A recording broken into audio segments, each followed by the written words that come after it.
ਇਹਦੀ ਇੱਕ ਫੋਟੋ ਬਹੁਤ ਸੋਹਣੀ ਉਤਨਾ ਹੀ ਸੋਹਣੀ ਹੈ, ਪਰ ਉਹ ਫੋਟੋ ਬਹੁਤ ਸੋਹਣੀ। ਉਹ ਫੋਟੋ ਸੀਗੀ ਮੇਰੇ ਕੋਲ, ਅਤੇ ਮੈਨੂੰ ਡਾਕਟਰ ਸਾਹਿਬ ਕਹਿੰਦੇ ਢਿੱਲੋਂ ਛੁੱਟੀ ਲੈ ਲਾ 2 ਦਿਨ, ਤੇ ਸ਼ੁਹਾਰਾ ਪਾ ਕੇ ਵਾਪਸ ਆਈ।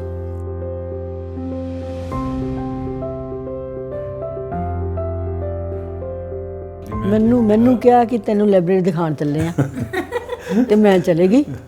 ਸੋ ਮੈਂ ਤੇ ਇਹਨੂੰ ਵੇਖਿਆ ਤੇ ਇਹਨੇ ਲਾਇਬ੍ਰੇਰੀ ਵੇਖੀ।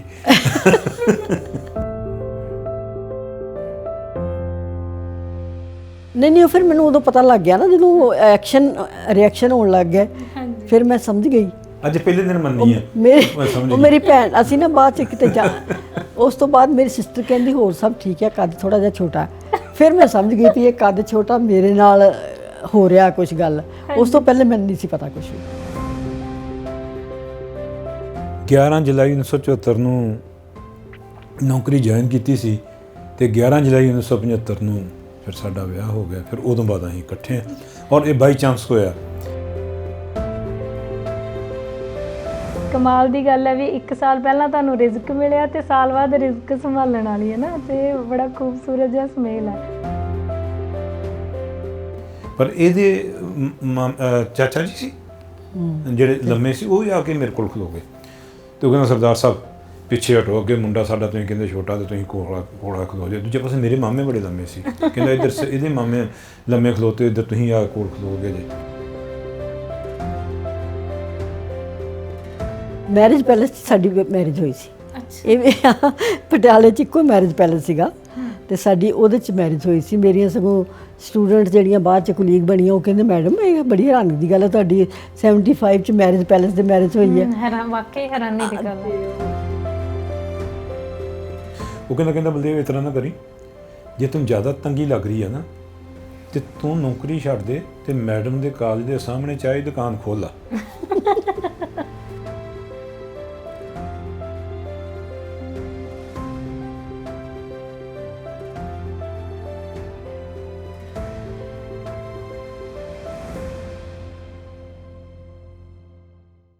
ਜ਼ਿੰਦਗੀ ਦੇ ਵਿੱਚ ਅਸੀਂ ਦੌਲਤ ਤੇ ਸ਼ੋਹਰਤ ਜਦੋਂ ਕਮਾ ਲੈਂਦੇ ਹਾਂ ਤਾਂ ਅਕਸਰ ਹੀ ਉਹਦੇ ਖੁੱਸ ਜਾਣ ਦਾ ਡਰ ਤਮਾਮ ਉਮਰ ਸਾਨੂੰ ਬਣਿਆ ਰਹਿੰਦਾ। ਪਰ ਕੁਝ ਕੁ ਇੰਨੀ ਸ਼ਿੱਦਤ ਨਾਲ ਕਮਾਇਆ ਜਾਂਦਾ ਹੈ ਕਿ ਉਹ ਹਮੇਸ਼ਾ ਤੁਹਾਡੇ ਨਾਲ ਹੋਣ ਦਾ ਫਖਰ ਤੁਹਾਨੂੰ ਰਹਿੰਦਾ ਹੈ, ਤੇ ਉਹ ਹੁੰਦੇ ਨੇ ਸਾਡੇ ਰਿਸ਼ਤੇ। ਸਤਿ ਸ਼੍ਰੀ ਅਕਾਲ, ਮੈਂ ਰੁਪਿੰਦਰ ਸੰਧੂ, ਪ੍ਰੋਗਰਾਮ ਹੈ ਮੁਹੱਬਤਨਾਮਾ, ਤੇ ਅੱਜ ਦੇ ਜਿਸ ਜੋੜੇ ਨੂੰ ਲੈ ਕੇ ਤੁਹਾਡੇ ਰੂਬਰੂ ਹਾਜ਼ਰ ਹਾਂ, ਸਾਡੇ ਇਸ ਪ੍ਰੋਗਰਾਮ ਦੇ ਮਹਿਮਾਨ, ਜਿਨ੍ਹਾਂ ਦੇ ਘਰੇ ਅਸੀਂ ਮਹਿਮਾਨ ਬਣ ਕੇ ਆਏ ਹਾਂ, ਉਹਨਾਂ ਦੀ ਜ਼ਿੰਦਗੀ ਦੀ ਕਹਾਣੀ ਜਾਣਨ ਲਈ। ਉਹਨਾਂ ਦਾ ਨਾਂ ਹੈ ਬਲਦੇਵ ਸਿੰਘ ਢਿੱਲੋਂ ਤੇ ਮੈਮ ਪਰਮਜੀਤ ਕੌਰ। ਉਹਨਾਂ ਨੇ ਆਪਣੀ ਜ਼ਿੰਦਗੀ ਦੇ 46 ਵਰ੍ਹੇ ਇੱਕ ਦੂਜੇ ਨਾਲ ਗੁਜ਼ਾਰੇ ਨੇ। ਮੈਨੂੰ ਲੱਗਦਾ ਹੁੰਦਾ ਕਿ ਇਹੋ ਜਿਹੇ ਜੋੜਿਆਂ ਦੀਆਂ ਕਹਾਣੀਆਂ ਇਹ ਹੁੰਦੀਆਂ ਨੇ ਕਿ ਜਦੋਂ ਅਸੀਂ ਕਿਸੇ ਦੂਜੇ ਦੇ ਸੁਪਨੇ ਨੂੰ ਆਪਣੇ ਸੁਪਨੇ ਬਣਾ ਲੈਂਦੇ ਹਾਂ, ਤਾਂ ਹਮੇਸ਼ਾ ਉਹਦੇ ਪਿੱਛੇ ਖੜ੍ਹੇ ਰਹਿਣ 'ਚ ਸਾਨੂੰ ਜ਼ਿੰਦਗੀ 'ਚ ਮੁਹੱਬਤ ਅਤੇ ਸਕੂਨ ਦੋਨੋਂ ਚੀਜ਼ਾਂ ਮਿਲਦੀਆਂ ਨੇ। ਇਹੋ ਜਿਹੀ ਕਹਾਣੀ ਇਹਨਾਂ ਦੀ ਆ। ਆਪਾਂ ਇਹਨਾਂ ਦੀ ਜ਼ੁਬਾਨੀ ਜਾਣਾਂਗੇ। ਉਹਨਾਂ ਦਾ ਸਵਾਗਤ ਕਰਦੇ ਹਾਂ। ਸਤਿ ਸ਼੍ਰੀ ਅਕਾਲ ਤੁਹਾਨੂੰ ਦੋਵਾਂ ਨੂੰ। ਮੈਨੂੰ ਸਭ ਤੋਂ ਜ਼ਿਆਦਾ ਵਧੀਆ ਤੁਹਾਨੂੰ ਮਿਲਣ ਤੋਂ ਬਾਅਦ ਇਹ ਲੱਗਿਆ ਕਿ ਤੁਸੀਂ ਅੱਜ ਵੀ ਜਿਸ ਮੁਕਾਮ 'ਤੇ ਹੋ, ਜਿਹੜੀਆਂ ਤੁਹਾਡੀਆਂ ਜੜ੍ਹਾਂ ਨੇ, ਉਹਨੂੰ ਬੜੀ ਖੂਬਸੂਰਤੀ ਨਾਲ ਯਾਦ ਰੱਖਿਆ ਹੋਇਆ, ਜਿਹੜਾ ਕਿ ਤੁਹਾਨੂੰ ਮਿਲਣ ਤੋਂ ਬਾਅਦ ਮੈਨੂੰ ਲੱਗਦਾ ਹੁੰਦਾ ਕਿ ਸਾਡੀ ਪੀੜ੍ਹੀ ਦੇ ਵਿੱਚ ਬਹੁਤ ਘੱਟ ਆ ਨਾ। ਤਾਂ ਜਦੋਂ ਮੈਂ ਵੀ ਤੁਹਾਡੇ ਵਰਗੇ ਖੂਬਸੂਰਤ ਲੋਕਾਂ ਨੂੰ ਮਿਲਦੀ ਹਾਂ ਤਾਂ ਮੈਨੂੰ ਲੱਗਦਾ ਹੁੰਦਾ ਕਿ ਬਹੁਤ ਕੁਛ ਆ ਜੋ ਮੈਂ ਵੀ ਆਪਣੇ ਘਰ ਲੈ ਕੇ ਜਾਂਦੀ ਹਾਂ। ਅਤੇ ਉਹਦੇ ਵਿੱਚੋਂ ਸਭ ਤੋਂ ਵੱਡੀ ਚੀਜ਼ ਹੁੰਦੀ ਹੈ ਕਿ ਰਿਸ਼ਤਿਆਂ ਨੂੰ ਕਿਵੇਂ ਸਮਝਦਾਰੀ ਨਾਲ ਨਿਭਾਇਆ ਜਾਂਦਾ ਹੈ ਨਾ। ਇਸ ਲਈ ਤੁਸੀਂ ਵਧਾਈ ਦੇ ਪਾਤਰ ਹੋ, ਕਿਉਂਕਿ 46 ਸਾਲ ਤੁਸੀਂ ਇਕੱਠੇ ਕੱਢੇ ਨੇ, ਅਤੇ ਇਸੇ ਲਈ ਅੱਜ ਅਸੀਂ ਤੁਹਾਡੀ ਕਹਾਣੀ ਜਾਣਨ ਆਏ ਹਾਂ। ਸਰ, ਮੈਂ ਚਾਹੁੰਦੀ ਹਾਂ ਕਿ ਥੋੜ੍ਹਾ ਜਿਹਾ ਤੁਸੀਂ ਆਪਣੇ ਪਿਛੋਕੜ ਬਾਰੇ ਦੱਸੋ, ਤੁਹਾਡੀ ਜ਼ੁਬਾਨੀ, ਕਿ ਕਿਸ ਪਿੰਡ ਤੋਂ ਤੁਸੀਂ ਆਏ ਹੋ, ਅਤੇ ਉਸ ਤੋਂ ਬਾਅਦ ਜਿਵੇਂ ਯੂਨੀਵਰਸਿਟੀ ਦੇ ਚਾਂਸਲਰ, ਤੁਸੀਂ ਖੇਤੀਬਾੜੀ ਯੂਨੀਵਰਸਿਟੀ ਦੇ ਰਹਿ ਚੁੱਕੇ ਹੋ, ਤਾਂ ਆਪਣੀਆਂ ਥੋੜ੍ਹੀਆਂ ਜਿਹੜੀਆਂ ਜ਼ਿੰਦਗੀ ਦੀਆਂ ਘਟਨਾਵਾਂ ਨੇ ਜਾਂ ਪ੍ਰਾਪਤੀਆਂ, ਉਹਨਾਂ ਦਾ ਜ਼ਿਕਰ ਮੈਂ ਸੁਣਨਾ ਚਾਹਾਂਗੀ। ਦੇਖੋ ਬੀਬਾ ਜੀ, ਸਤਿ ਸ਼੍ਰੀ ਅਕਾਲ। ਸਾਰੇ ਸਰੋਤਿਆਂ ਨੂੰ ਸਤਿ ਸ਼੍ਰੀ ਅਕਾਲ। ਮੇਰਾ ਪਿੰਡ ਦਬੁਰਜੀ ਆ, ਤਰਨਤਾਰਨ ਅੰਮ੍ਰਿਤਸਰ ਰੋਡ ਦੇ ਉੱਤੇ, ਔਰ ਪਹਿਲੇ 2.5 ਸਾਲ ਤੇ ਲਾਗਲੇ ਪਿੰਡ ਦੇ ਵਿੱਚ ਸਕੂਲਿੰਗ ਕੀਤੀ। ਪਿੰਡ ਦਾ ਨਾਮ ਆ ਖਾਰਾ। ਸਰਦਾਰ ਕੁਲਵੰਤ ਸਿੰਘ ਵਿਰਕ ਦਾ ਜਿਹੜਾ ਧਰਤੀ ਹੇਠਲਾ ਬੋਲਦੇ ਆ, ਉਸ ਕਿਤਾਬ ਕਹਾਣੀ ਦੇ 'ਚ ਉਹਦਾ ਮੈਂਸ਼ਨ ਹੈ। ਫਿਰ ਪਿੰਡ 'ਚ ਸਕੂਲ ਬਣ ਗਿਆ, 5ਵੀਂ ਤੱਕ ਉੱਥੇ ਰਹੇ, ਫਿਰ ਤਰਨਤਾਰਨ 8ਵੀਂ ਤੱਕ ਰਹੇ, ਫਿਰ ਖਾਲਸਾ ਕਾਲਜ ਅੰਮ੍ਰਿਤਸਰ ਦੇ ਸਕੂਲ ਦੇ ਵਿੱਚ ਅਤੇ ਖਾਲਸਾ ਕਾਲਜ ਵਿੱਚ 9ਵੀਂ 10ਵੀਂ 11ਵੀਂ BSc ਐਗਰੀਕਲਚਰ, ਫਿਰ PAU ਲੁਧਿਆਣੇ ਤੋਂ MSc ਅਤੇ ਦਿੱਲੀ ਦੇ ਪੂਸਾ ਇੰਸਟੀਚਿਊਟ ਤੋਂ PhD ਕੀਤੀ। ਫਿਰ ਇੱਥੇ ਆ ਕੇ ਮਕਈ ਦੇ ਵਿੱਚ ਕੰਮ ਸ਼ੁਰੂ ਕੀਤਾ ਲੁਧਿਆਣੇ। ਸੋ ਲੁਧਿਆਣੇ ਨੌਕਰੀ ਤੇ ਥਰੂ ਆਊਟ ਰਹੇ, ਪਰ ਨਾਲ ਡੈਪੂਟੇਸ਼ਨ ਦੇ ਉੱਤੇ ਬਾਹਰਲੇ ਮੁਲਕਾਂ 'ਚ ਹੀ ਜਾਂਦੇ ਰਹੇ। ਜਰਮਨੀ ਗਏ, ਇੰਗਲੈਂਡ ਗਏ ਔਰ ਮੈਕਸੀਕੋ ਗਏ ਲੰਮੇ ਸਮੇਂ ਲਈ। ਉਸ ਤਰ੍ਹਾਂ ਛੋਟੇ ਦੌਰਿਆਂ 'ਤੇ ਬਹੁਤ ਜਗ੍ਹਾ 'ਤੇ ਗਏ। ਔਰ ਜਿਹੜੀ ਆਪਣੀ ਇੰਡੀਅਨ ਕਾਉਂਸਲ ਐਗਰੀਕਲਚਰ ਰਿਸਰਚ ਹੈ, ਖੇਤੀਬਾੜੀ ਦੀ ਸੰਸਥਾ ਦਿੱਲੀ ਦੀ, ਉਹ 'ਚ 8 ਸਾਲ ਕੰਮ ਕੀਤਾ। ਸੋ ਇਹ ਸੰਖੇਪ ਦੇ ਵਿੱਚ ਸਫ਼ਰ ਹੈ ਜਿਹੜਾ ਸਾਰਾ ਹੀ। ਤੇ ਪਹਿਲਾਂ PhD ਕਰਕੇ ਜਦੋਂ 1 ਸਾਲ ਨੌਕਰੀ ਇਕੱਲਿਆਂ ਕੀਤੀ, 11 ਜੁਲਾਈ 1974 ਨੂੰ ਨੌਕਰੀ ਜੁਆਇਨ ਕੀਤੀ ਸੀ ਅਤੇ 11 ਜੁਲਾਈ 1975 ਨੂੰ ਫਿਰ ਸਾਡਾ ਵਿਆਹ ਹੋ ਗਿਆ। ਫਿਰ ਉਦੋਂ ਬਾਅਦ ਅਸੀਂ ਇਕੱਠੇ ਹਾਂ। ਔਰ ਇਹ ਬਾਈ ਚਾਂਸ ਹੋਇਆ, ਵਿਆਹ ਦੀ ਡੇਟ ਫਿਕਸ ਹੋਣ ਤੋਂ ਬਾਅਦ 'ਚ ਰਿਅਲਾਈਜ਼ ਕੀਤਾ ਕਿ ਉਹ ਮੈਨੂੰ ਉਦੋਂ ਤੋਂ ਜੁਆਇਨ ਕੀਤੇ 1 ਸਾਲ ਹੋ ਜਾਣਾ। ਸੋ 11 ਜੁਲਾਈ 1975 ਤੋਂ ਅਸੀਂ ਇਕੱਠੇ ਹਾਂ। ਫਿਰ ਅੱਗੇ ਸਾਡਾ ਸਾਂਝਾ ਵਾ। ਵੈਸੇ ਮੈਂ ਪਹਿਲੀ ਨਹੀਂ ਵੇਖਿਆ ਇਹਨੂੰ 5 ਅਪ੍ਰੈਲ 1975 ਨੂੰ, ਜਿੱਦਣ ਹਾਕੀ ਇੰਡੀਆ ਜਿੱਤਿਆ ਸੀਗਾ ਵਰਲਡ ਕੱਪ। ਅੱਛਾ ਜੀ। ਹਾਂਜੀ, ਉਹ ਦਿਨ ਪਹਿਲੀ ਨਹੀਂ PAU ਦੀ ਲਾਇਬ੍ਰੇਰੀ 'ਚ ਵੇਖਿਆ। ਬਾਕੀ ਕੀ ਕਹਾਣੀ ਇਹ ਸੁਣਾ ਦੂੰਗੀ ਕਿਸ ਤਰ੍ਹਾਂ ਵੇਖਿਆ। ਨਹੀਂ, ਕਹਾਣੀ ਆਪਾਂ ਪੂਰੇ ਖੁੱਲ੍ਹੇ ਦਿਲ ਨਾਲ ਸੁਣਨੀ ਆ। ਅਤੇ ਕਮਾਲ ਦੀ ਗੱਲ ਹੈ ਵੀ 1 ਸਾਲ ਪਹਿਲਾਂ ਤੁਹਾਨੂੰ ਰਿਜ਼ਕ ਮਿਲਿਆ ਅਤੇ ਸਾਲ ਬਾਅਦ ਰਿਜ਼ਕ ਸੰਭਾਲਣ ਵਾਲੀ ਹੈ ਨਾ, ਅਤੇ ਬੜਾ ਖੂਬਸੂਰਤ ਜਿਹਾ ਸੁਮੇਲ ਹੈ। ਅਤੇ ਮੈਂ ਇੱਥੇ ਇਹ ਵੀ ਦੱਸ ਦੇਵਾਂ, ਬਾਅਦ 'ਚੋਂ ਸਾਡੇ ਦਰਸ਼ਕ ਬਹੁਤ ਸਾਰੇ ਸਵਾਲ ਕਰਦੇ ਹੁੰਦੇ ਨੇ ਕਿ ਸਰ ਇਸ ਵਕਤ ਮੋਹਾਲੀ ਰਹਿੰਦੇ ਨੇ, 2 ਬੜੇ ਖੂਬਸੂਰਤ ਉਹਨਾਂ ਦੇ ਬੱਚੇ ਨੇ, ਉਹਨਾਂ ਨੂੰ ਪਾਲਣ ਦਾ, ਉਹਨਾਂ ਦੀ ਪਰਵਰਿਸ਼ ਕਰਨ ਦਾ ਉਹਨਾਂ ਨੂੰ ਜਿਹੜਾ ਫ਼ਖਰ ਹਾਸਿਲ ਹੋਇਆ। ਦੋਨੋਂ ਬੱਚੇ ਇਸ ਸਮੇਂ ਆਸਟ੍ਰੇਲੀਆ 'ਚ ਨੇ ਅਤੇ ਬਾਕੀ ਦੀਆਂ ਗੱਲਾਂ ਉਹ ਆਪਾਂ ਨੂੰ ਨਾਲ ਨਾਲ ਦੱਸਦੇ ਰਹਿਣਗੇ। ਮੈਮ, ਸਰ ਪਿੰਡ ਤੋਂ ਸੀਗੇ। ਹਾਂਜੀ। ਤੁਸੀਂ ਬਿਲਕੁਲ ਸ਼ਹਿਰੀ।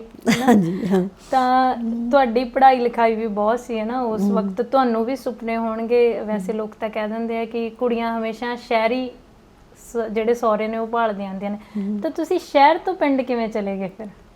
ਐਕਚੁਅਲੀ ਮੇਰੇ ਫਾਦਰ ਦੀ ਇਹ ਸੀਗਾ ਡਿਮਾਂਡ ਕਿ ਲੜਕਾ ਜਿਹੜਾ ਉਹ ਪੜ੍ਹਿਆ ਲਿਖਿਆ ਹੋਣਾ ਚਾਹੀਦਾ। ਹਾਂਜੀ। ਸੋ ਉਹਨਾਂ ਨੇ ਹੋਰ ਕਿਸੇ ਚੀਜ਼ ਨੂੰ ਪ੍ਰੈਫਰੈਂਸ ਨਹੀਂ ਦਿੱਤੀ। ਅਤੇ ਡਾਕਟਰ ਸਾਹਿਬ ਵਾਸਤੇ ਕਈ ਲੋਕਾਂ ਨੇ ਕਿਹਾ ਕਿ ਇਹ ਲੜਕਾ ਬਹੁਤ ਇੰਟੈਲੀਜੈਂਟ ਹੈ ਔਰ ਬਹੁਤ ਇੰਪਰੂਵ ਕਰੇਗਾ, ਬੜਾ ਰਾਈਜ਼ ਕਰੇਗਾ। ਮੇਰੇ ਆਪਣੇ brother in law we PAU ਦੇ ਵਿੱਚ ਸੀ, ਸਿਸਟਰ ਵੀ PAU 'ਚ ਸੀ। ਹਾਂਜੀ। ਉਹਨਾਂ ਨੇ ਆ ਕੇ ਮੇਰੇ ਫਾਦਰ ਨੂੰ ਕਨਵਿੰਸ ਕੀਤਾ ਕਿ ਇਹ ਬਹੁਤ ਰਾਈਜ਼ ਕਰਨ ਵਾਲਾ ਹੈ, ਕੈਰੀਅਰ ਬਹੁਤ ਅੱਛਾ ਹੈ। ਹਾਂਜੀ। ਸੋ ਮੇਰੇ ਫਾਦਰ ਨੇ ਹੋਰ ਕੁਛ ਨਹੀਂ ਦੇਖਿਆ ਅਤੇ ਡਿਸਾਈਡ ਕਰ ਲਿਆ। ਹਾਂਜੀ। ਉਹ ਪਿੰਡ ਗਏ, ਵੇਖ ਕੇ ਆਏ। ਇਹਨਾਂ ਨੇ ਆਪਣਾ ਪੂਰਾ ਜਟਕੇ ਸਟਾਈਲ ਦੇ ਨਾਲ, ਹਾਲਾਂਕਿ ਮੇਰੇ ਖਿਆਲ ਵਾਹੁੰਦੇ ਵੂੰਦੇ ਆ ਗਏ ਉਸੇ ਤਰ੍ਹਾਂ, ਟਰੈਕਟਰ ਚਲਾ ਰਿਹਾ ਸੀ, ਟਰੈਕਟਰ ਚਲਾ ਕੇ। ਅਤੇ ਮਤਲਬ ਮੇਰੇ ਫਾਦਰ ਜ਼ਿਆਦਾ ਸਾਡੇ ਨਾਲ ਵੀ ਜ਼ਿਆਦਾ ਸ਼ਹਿਰੀਏ ਸੀਗੇ। ਅਤੇ ਪਰ ਉਹਨਾਂ ਨੇ ਸੋਚ ਲਿਆ ਕਿ ਬਈ ਸਾਨੂੰ ਐਜੂਕੇਟਡ ਚਾਹੀਦਾ ਹੈ। ਹਾਂਜੀ। ਅਤੇ ਉਸ ਹਿਸਾਬ ਨਾਲ ਬਹੁਤ ਅੱਛਾ ਹੈ। ਅਤੇ ਹੀ ਡਿਸਾਈਡਡ ਕਿ ਬਈ ਆਪਾਂ ਕਰ ਲੈਂਦੇ ਹਾਂ ਰਿਸ਼ਤਾ। ਅਤੇ ਇਸ ਕਰਕੇ ਇਸ ਤਰ੍ਹਾਂ ਸਾਡਾ ਰਿਸ਼ਤਾ ਹੋਇਆ। ਅਤੇ ਮੇਰੇ ਮਦਰ ਇਨ ਲਾ ਨੇ ਬਾਅਦ 'ਚ ਮੈਨੂੰ ਕਿਹਾ ਵੀ ਸਾਰੇ ਜਿਹੜੇ ਆਉਂਦੇ ਨੇ ਉਹ ਤਾਂ ਇੱਕ ਇੱਕ ਪੈਲੀ ਫਿਰ ਕੇ ਵੇਖਦੇ ਨੇ, ਜ਼ਮੀਨ ਕਿੰਨੀ ਆ, ਤੇਰੇ ਡੈਡੀ ਨੇ ਤਾਂ ਕੁਛ ਪੁੱਛਿਆ ਹੀ ਨਹੀਂ। ਹਾਂਜੀ। ਅਤੇ ਮੈਂ ਕਿਹਾ ਜੀ ਉਹਨਾਂ ਦੀ ਤਾਂ ਇੱਕੋ ਹੀ ਡਿਮਾਂਡ ਸੀਗੀ ਕਿ ਮੁੰਡਾ ਪੜ੍ਹਿਆ ਲਿਖਿਆ ਹੋਣਾ ਚਾਹੀਦਾ ਹੈ। ਅਤੇ ਉਹ ਉਹਨਾਂ ਨੂੰ ਮਿਲ ਗਿਆ। ਹਾਂਜੀ। ਅਤੇ ਉਹਨਾਂ ਨੇ ਹੋਰ ਕੁਛ ਨਹੀਂ ਚਾਹੀਦਾ, ਕਿਉਂਕਿ ਸਾਡੀ ਫੈਮਿਲੀ ਬੜੀ ਐਜੂਕੇਟਡ ਹੈ। ਦੋਨੋਂ ਮੇਰੀਆਂ ਸਿਸਟਰ 60s ਦੇ ਵਿੱਚ ਉਹਨਾਂ ਨੇ PhD ਕੀਤੀ। ਅੱਛਾ ਜੀ।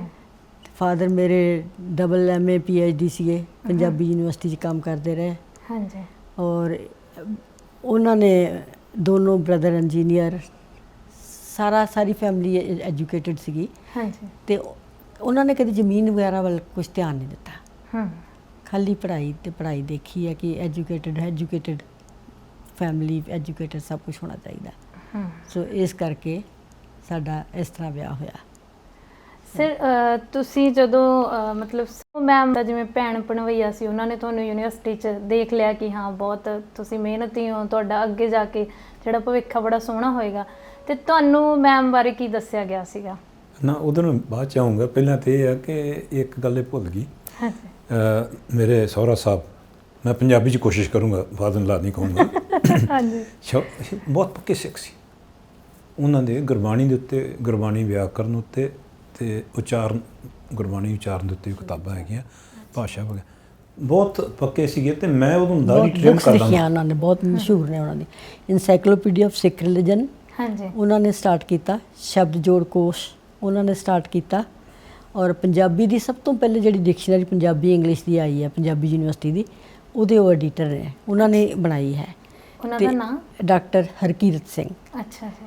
ਤੇ ਦੂਸਰਾ ਇਹ ਹੈ ਕਿ ਉਹਨਾਂ ਦੀਆਂ ਬੁੱਕਸ ਜਿਹੜੀਆਂ ਜ਼ਿਆਦਾ ਮਸ਼ਹੂਰ ਹੋਈਆਂ ਨੇ ਉਹ ਹੈ ਇੱਕ ਤੇ ਹੈ ਪੰਜਾਬੀ ਗੁਰਬਾਣੀ ਦਾ ਸ਼ੁੱਧ ਉਚਾਰ, ਸ਼ੁੱਧ ਉਚਾਰਨ, ਤੇ ਦੂਸਰਾ ਗੁਰਬਾਣੀ ਵਿੱਚ ਵਿਆਕਰਣ। ਤੇ ਵਿਆਕਰਣ ਜਿਹੜਾ ਹੈ ਉਹ ਸਾਹਿਬ ਸਿੰਘ ਤੋਂ ਬਾਅਦ ਇਹਨਾਂ ਨੇ ਲਿਖਿਆ ਹੈ। ਹਾਂਜੀ ਤੇ ਇਸ ਕਰਕੇ ਇਹ ਆਪਣੇ ਫੀਲਡ ਦੇ ਵਿੱਚ 29 ਬੁੱਕਸ ਲਿਖੀਆਂ ਉਹਨਾਂ ਨੇ, ਹਾਂਜੀ ਤੇ ਮਸ਼ਹੂਰ ਨੇ ਔਰ ਗੁਰਸਿੱਖ ਸੀਗੇ ਪੂਰੇ। ਤੇ ਇਸ ਕਰਕੇ ਉਹਨਾਂ ਨੂੰ ਦਾੜੀ ਕੱਟ ਬੰਦਾ ਨਹੀਂ ਸੀ ਚਾਹੀਦਾ ਤੇ ਇਹ ਕੱਟਦੇ ਹੁੰਦੇ ਸੀਗੇ। ਹਾਂਜੀ ਸੋ ਮੇਰੇ ਬ੍ਰਦਰ ਇਨ ਲਾ ਨੇ ਸਮਝਾਇਆ ਕਿ ਡੈਡੀ ਇਸ ਗੱਲ ਕਰਕੇ ਤੁਸੀਂ ਰਿਜੈਕਟ ਨਾ ਕਰੋ, ਕੁੜੀਆਂ ਆਪੇ ਹੀ ਮਨਾ ਲੈਂਦੀਆਂ ਹੁੰਦੀਆਂ ਨੇ ਬਾਅਦ 'ਚ। ਤੇ ਸੋ ਜਿੱਥੇ ਤੱਕ ਪਿੰਡ ਦਾ ਸਵਾਲ ਸੀਗਾ, ਉਹ ਕਹਿੰਦੇ ਵੀ ਮੇਰੀ ਵਾਈਫ ਕਿੰਨਾ ਕੁ ਪਿੰਡ ਜਾਂਦੀ ਹੈ ਜਿਹੜਾ ਕਿ ਇਹਨੂੰ ਪਿੰਡ ਜਾਣਾ ਪਏਗਾ।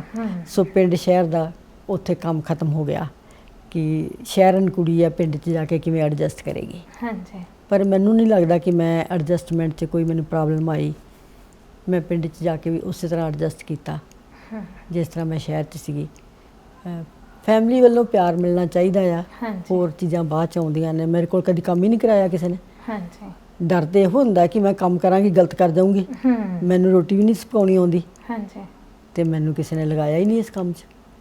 ਤੇ ਫਿਰ ਮਤਲਬ ਤੁਹਾਨੂੰ ਚੰਗੇ ਸਹੁਰੇ ਮਿਲੇ। ਸਿਲੈਕਸ਼ਨ ਦੀ ਮੈਂ ਦੱਸਦਾ ਕਿ ਮੈਂ ਕਿਸ ਤਰ੍ਹਾਂ, ਜਦੋਂ ਬੱਚਾ ਨੌਕਰੀ ਕਰਦਾ ਤੇ ਉਹਦੇ ਰਿਸ਼ਤੇ ਬਹੁਤ ਆਉਂਦੇ। ਹਾਂਜੀ ਮੈਨੂੰ ਇਹ ਰਿਸ਼ਤੇ ਕਾਫੀ, ਕੁਛ ਰਿਸ਼ਤਿਆਂ 'ਚ ਪ੍ਰੈਸ਼ਰ ਵੀ ਪੈ ਰਿਹਾ ਸੀ, ਇੱਕ ਦੋ ਇਹੋ ਜਿਹੇ ਸੀਗੇ। ਤੇ ਮੇਰੇ ਜਿਹੜੇ ਸੀਨੀਅਰ ਸੀਗੇ ਡਾਕਟਰ ਅਮਰਜੀਤ ਸਿੰਘ ਖਹਿਰਾ, ਉਹ ਵੀ ਵਾਈਸ ਚਾਂਸਲਰ ਰਹੇ। ਤੇ ਉਹ ਇੱਕ ਦਿਨ ਮੈਨੂੰ ਕਹਿੰਦੇ ਡਾਕਟਰ ਢਿੱਲੋਂ ਡਿਸੀਜਨ ਲੈ ਯਾਰ, ਮੇਰੇ 'ਤੇ ਬਹੁਤ ਪ੍ਰੈਸ਼ਰ ਪੈ ਰਿਹਾ। ਮੈਂ ਦੁਪਹਿਰੇ ਘਰ ਗਿਆ ਤੇ ਉਹ 5-7 ਜਿਹੜੀਆਂ ਫੋਟੋ ਪਈਆਂ ਸੀਗੀਆਂ ਕੁੜੀਆਂ ਦੀਆਂ, ਉਹ ਮੈਂ ਲੈ ਆਇਆ।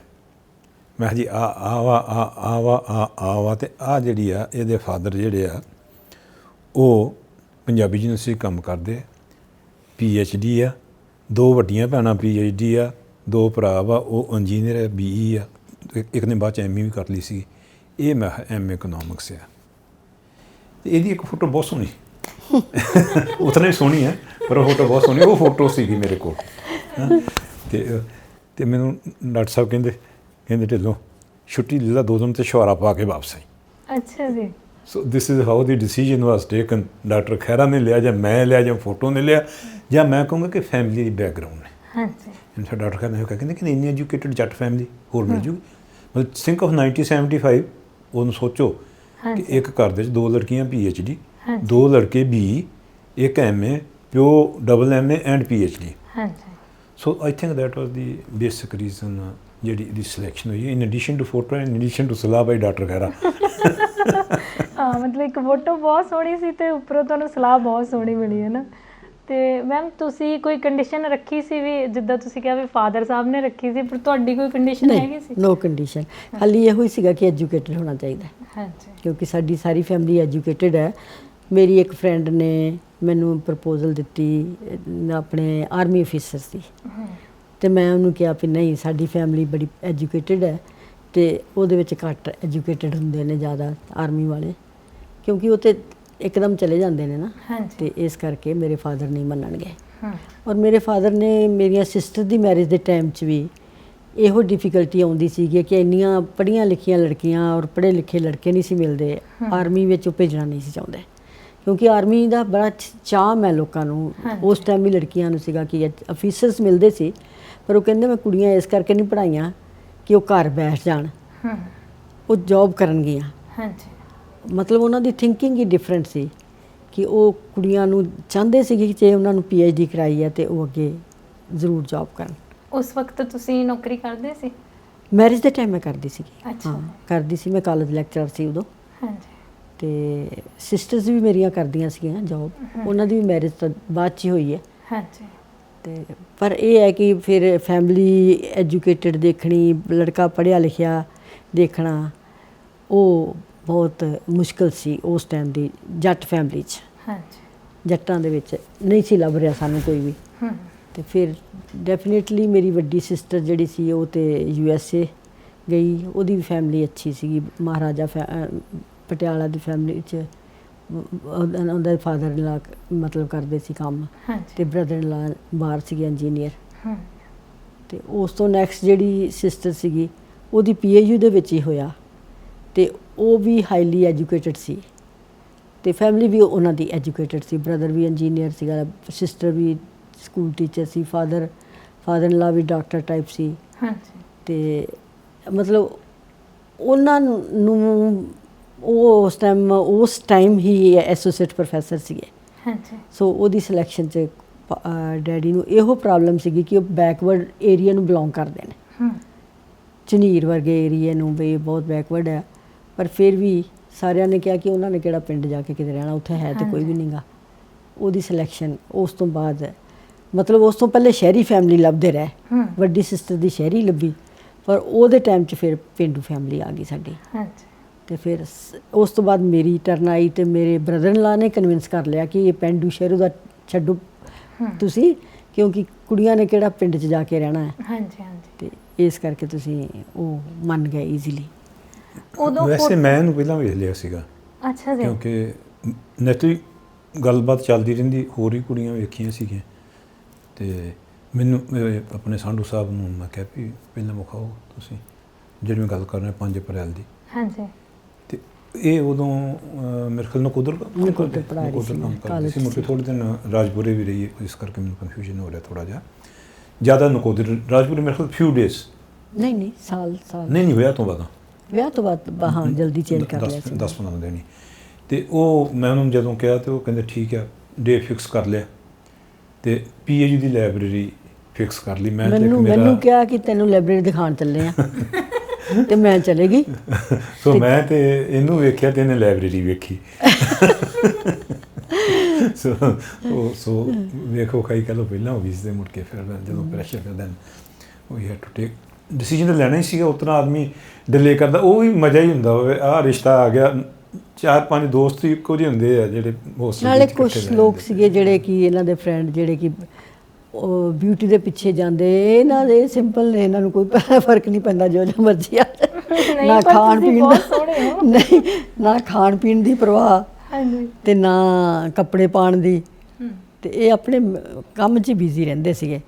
ਡੈਡੀ ਦੇ ਨਾਲ ਜਾ ਕੇ ਕਾਫੀ ਅੱਛੀ ਡਿਸਕਸ਼ਨ ਕਰਦੇ ਸੀਗੇ, ਕਿਉਂਕਿ ਉਹਨਾਂ ਦਾ ਵੀ ਇਸ ਤਰ੍ਹਾਂ ਦਾ ਨੇਚਰ ਸੀਗਾ, ਪੜ੍ਹਾਈ ਵੱਲ ਜ਼ਿਆਦਾ, ਆਪਣੀ ਸਟੱਡੀ 'ਚ ਰਹਿਣਾ। ਇਹਨਾਂ ਦਾ ਵੀ ਮੇਰੇ ਨਾਲੋਂ ਜ਼ਿਆਦਾ ਇਹਨਾਂ ਨੂੰ ਪਤਾ ਆ ਕਿ ਉਹ ਕਿਸ ਚੀਜ਼ 'ਤੇ ਕੰਮ ਕਰਦੇ ਸੀ। ਇਹਨਾਂ ਨੇ ਪੁੱਛ ਕੇ ਆਉਣਾ ਹੁਣ ਕਿਹੜੇ ਅੱਖਰ 'ਤੇ ਪਹੁੰਚੇ ਜੋ, ਉਹ ਜਦੋਂ ਸ਼ਬਦ ਜੋੜ ਕੁਛ ਲਿਖਦੇ ਸੀਗੇ। ਇਹਨਾਂ ਨੂੰ ਬਹੁਤ ਕੁਝ ਪਤਾ ਹੈ ਉਹਨਾਂ ਦੇ ਬਾਰੇ 'ਚ, ਮੈਨੂੰ ਉਹਨਾਂ ਨਹੀਂ ਪਤਾ।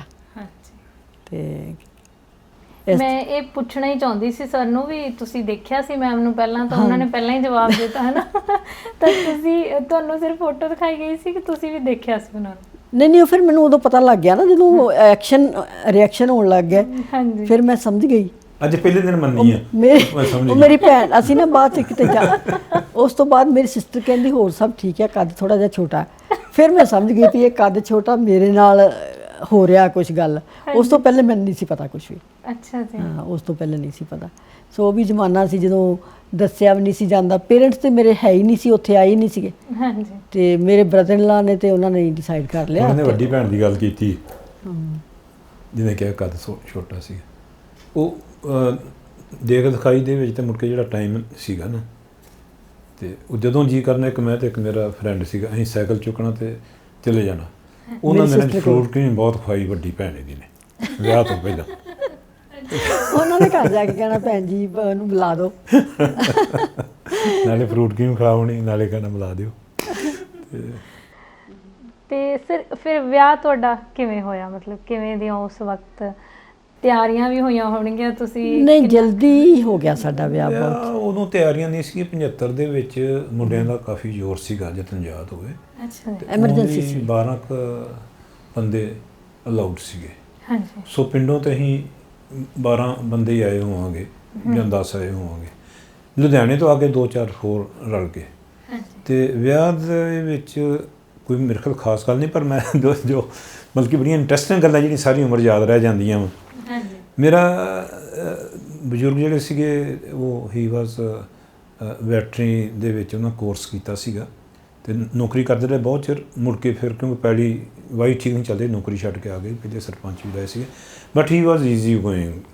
ਨਾਨਾ ਮੇਰਾ ਸ਼ਾਹ ਸੀ, ਉਹ ਬਹੁਤ ਸਟ੍ਰਿਕਟ ਸੀਗਾ ਤੇ ਨਾਨਕੇ ਬਿਲਕੁਲ ਲੱਗ ਗਿਆ ਤੇ ਕਿਉਂਕਿ ਪਟਿਆਲਾ ਬਹੁਤ ਦੂਰ ਆ ਸਾਡੇ ਪਿੰਡ ਤੋਂ ਤੇ ਨਾਨੇ ਨੇ 2:30 ਵਜੇ ਉਠਾਤਾ, ਉੱਠੋ ਉੱਠੋ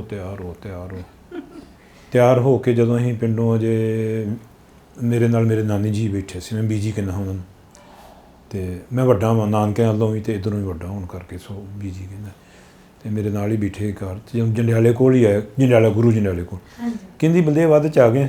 ਮੈਂ ਕਿਹਾ ਬੀਜੀ ਇਹ ਤਾਂ ਆਪਾਂ ਘਰੋਂ ਨਿਕਲੇ ਆ, ਇਹ ਤੇ ਜਾਣਾ ਹੁਣ ਉੱਥੇ। ਸੋ ਅਸੀਂ ਸੁਖਤੇ ਤੁਰ ਪਏ।